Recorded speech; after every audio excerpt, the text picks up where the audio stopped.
Hey Gyalavanters, and welcome back to my channel. If this is your first time here, welcome. Today I am going to discuss the adventures that I had dating abroad, and more specifically how I met my husband. So go ahead and grab you a cup, sweet tea, because I'm about to be serving this hot tea.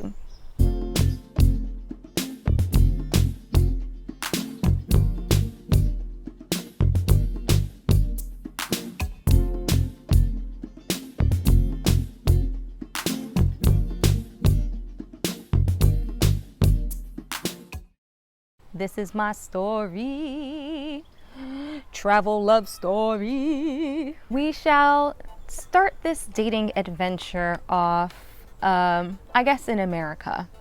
You know, in America, I want to say that my dating was clearly not that successful because I had to outsource talent and search abroad to get a husband. But it's not like I was going abroad with the intention of finding a husband. When Ashley said she's gonna do something, she's gonna do it. And she said, this is the year I'm gonna find my husband. I'm gonna go around the world and find my husband. And she said, you know what, I feel like my husband is overseas. And if that's not manifestation, y'all, I don't know what is. It just so magically happened to come through here. So let's take it back before I even met my husband. So the first place where I started my travel adventure was in Cape Town. So I was like, oh shoot, we going to South Africa. I'm about to find me my Trevor Noah. But I didn't find him. And why didn't I find him? Because Trevor's in New York. And if I wanted Trevor, I could have stayed home for that. But anyway, Cape Town was fun. I was having so much fun. I thought that I would just meet people organically in the streets, and it didn't quite happen, but it's fine. I had a blast and it was all good to go. Then when we went to Lisbon, I was like, there's just so much eye candy here. And again, I was just gyalavanting and having a good time. And I was like, oh, my man will find me if he's here to be found. Whatever, I'm not chasing anyone. After Lisbon, we went to Spain, specifically Valencia. And I was like, this place doesn't really look like it's poppin'. So I was like, let me spice it up, make it a little interesting, and let me get on some of these dating apps. At least, if anything comes out of it, I'll have like a local who'll be able to show me around town and find like the fun things to do here. So I remember when I swiped on my husband's page, first of all, he had super liked me.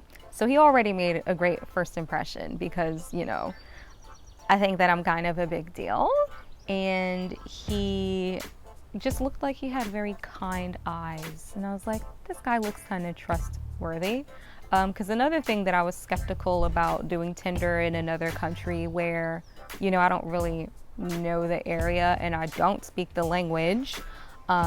So because I'm not a strong fighter and I'm not a fast runner and I'm precious cargo, I just wanted to make sure that I was being safe. So that was really my reluctance initially with like going on the dating apps. Y'all, I forgot to say that I also matched with some other guy in Valencia. And I just chatted with him for like 2 seconds. We never actually met in person. And then I kind of just stopped responding. So I guess I ghosted. But then he just kept following up the whole month that I was there. And I was like, damn, why are you so thirsty? I haven't even ever met you before. Leave me alone. Why are you so stalkerific? Then I was like, this ain't no big city. I hope I don't bounce into homeboy. And I didn't. I thought it was worth mentioning how aggressive some people were on them dating apps. So anyway, he messages me in Spanish, and I was like, oh, damn it. I was like, mi españolo muy malo, lo siento, papi, my bad. But then he responded to me in English, and I was like, whew, hallelujah, I got me a fluent English speaker.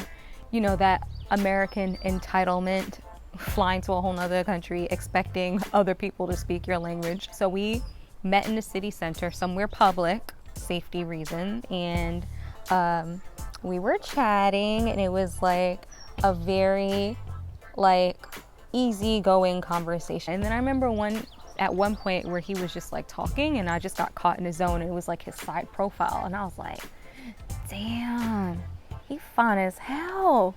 I don't know what he was saying in that moment, but you know. And then after that, he was like, are you hungry? And then we went and got some tapas, and then we were just like chatting it up again, and I was like, okay.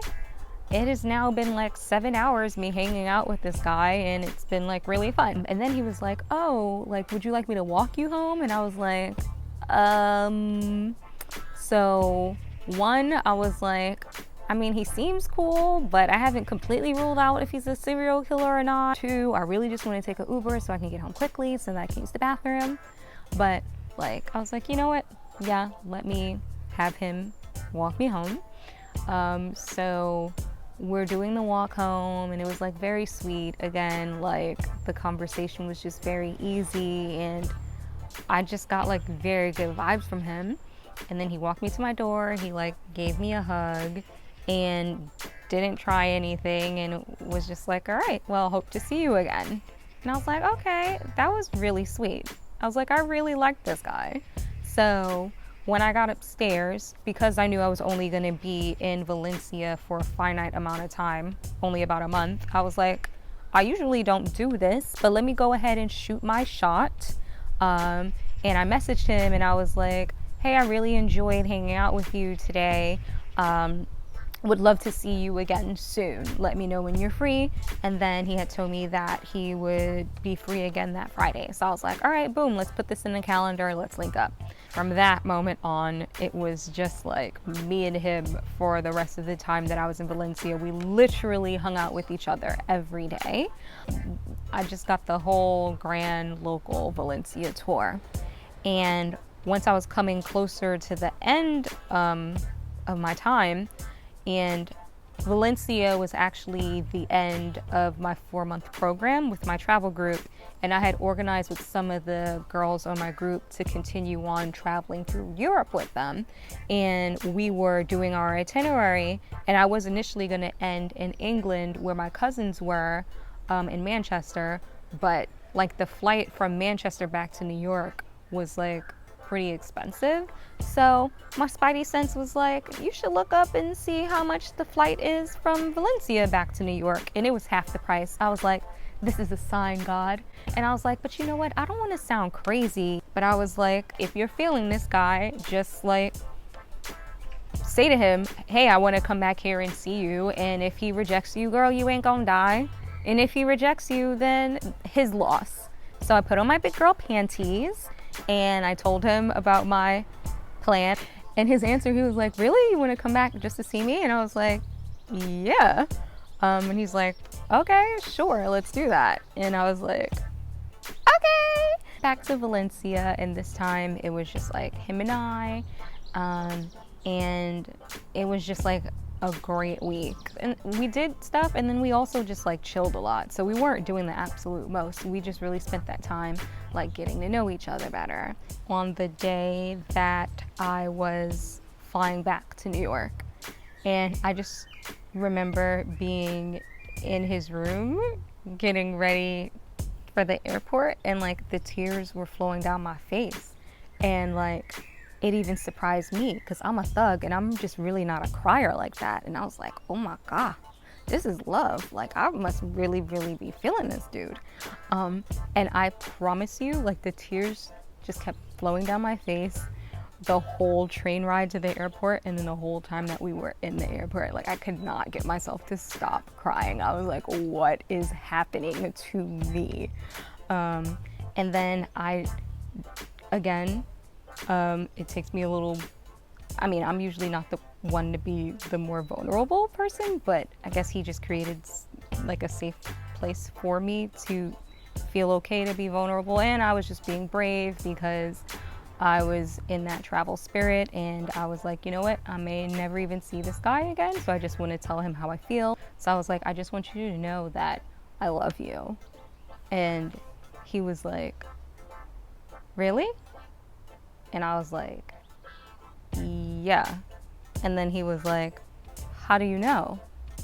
And the whole time I'm like, that doesn't sound like I love you too. And I was like, because I feel it. And then he was telling me like how he had told his sister that he thought that he was falling in love with me. And I was like, that doesn't quite sound like I love you too, but I guess I will take that. But by then I had already fell too hard, so it didn't even deter me, even though it felt like a slight rejection, but that's not actually what it was. We joke about that story now. And he was just saying that he already felt those feelings for me, but he was like scared and, you know, didn't feel like it was the time to say it just yet. So anyway, I fly back to New York, and him and I are like chatting, and then he's like, I will always care about you, but like, you know, I don't want to be in a long distance relationship at this point in my life. And I was like, I'm not trying to be your friend. Like, no, don't friend zone me after our whole Hallmark movie, Lifetime movie network love affair. And I just, again, was just very transparent with how I was feeling. I was like, no, I see myself with the future with you. He said that he felt the same way, that he didn't want to be my friend either. And I was like, okay, great. I'm glad that we're both in the same page. And then we continued on being long distance for a couple of months.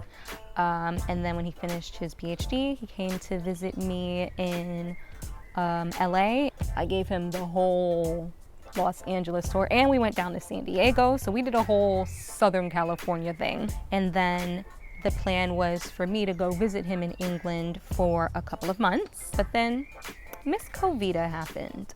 And when Miss Covita happened, I was like, oh my God. And I remember calling my mom and I was like, I don't know what I'm supposed to do. And my mom was like, well, do you like this guy? And I was like, yeah, I do. And she was like, then what you coming home for? And I was like, okay, well, I appreciate your support. We're staying with Ronan's parents, and I remember saying to them like, I think I want to just like postpone my flight. Like, is it okay if I stay here a little longer? And they were like, yeah, that's fine. So then they were also very supportive about it as well. So I was like, okay, well, we have the support from both sides.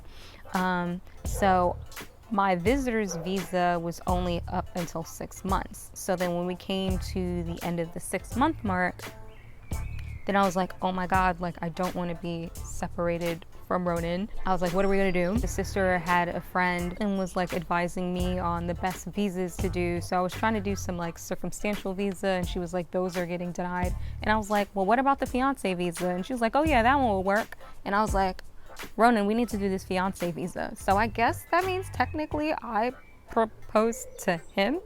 So I will say that our proposal story, if you even want to call it that, was more practical than romantic. But I was like, okay, yeah, let's go ahead and go with that visa. I've always heard people say that when you know, and like I never knew what they meant. But yeah, when we knew. We got married, and we got married at the City Hall here in Nottingham, and all of my family and friends back in the States had to tune in virtually on Zoom. My cousins who live in England were able to attend, so I was happy to at least have like some family there. And yeah, so that is the story of dating abroad and how I met my husband, and the story I guess now is still being written. I hope that you all enjoyed my Gyalavanting love story. I hope to see you next week.